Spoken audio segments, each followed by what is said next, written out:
Hello, this is Michael Johnson, the pastor of Love Rising Lutheran Church, again coming to you on our biblical treasure hunt during the season, the 40 days and 40 nights of Lent, with another biblical treasure, this time from the book of Acts, which of course was written by Dr. Luke, the same person who wrote the Gospel of Luke. This time we want to read from the sixth chapter of Acts, um, and I'm going to read verses 8 to 15, verses 8 to 15 in the book of Acts. Here it says, the arrest of Stephen. Stephen, full of grace and power, did great wonders and signs among the people. Then some of those who belonged to the synagogue of the freedmen, as it was called, the Cyrenians, the Alexandrians, and others of those from Cilicia and Asia stood up and argued with Stephen. But they could not withstand the wisdom and the spirit with which he spoke.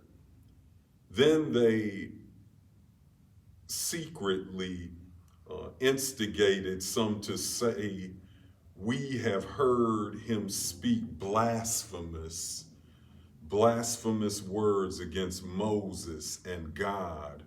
They stirred up the people as well as the elders and the scribes. They suddenly confronted him, seized him, and brought him before the council. They set up false witnesses who said, "This man never stops saying things against the holy place and the law. For we have heard him say that this Jesus of Nazareth will destroy this place and will change the customs that Moses had handed on to us."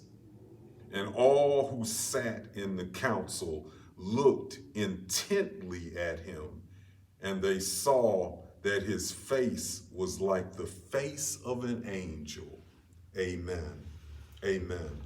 This is an incredible text. This is, of course, the text about the martyrdom of Stephen, the one who was brought in to enlarge the circle after the disciples or the apostles were called by Jesus and doing the work of God.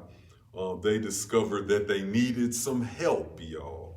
And so they called several who they brought forward, and Stephen was one of them. And look what they do to him as one who was brought into the church as a leader, called to lead. The leaders of the church decide that they don't want him because his testimony was too powerful. In other words, he was telling the truth about the church, and they didn't like what he was saying. And so as we think about this, about people that we might bring into the church to expand our circle, we call it evangelism. What kind of conversation should the church have before we should even bring anybody else in? Because we have brought false witnesses in to speak against folk who we would bring in the community. That is people of color, for instance. That is women in leadership and women, period.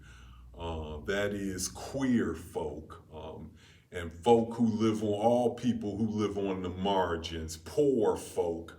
Our church is not ministered well to poor folk. And so we have brought in false witnesses to speak against them.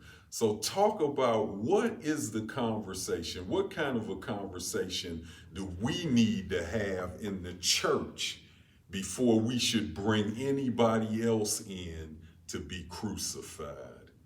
Amen.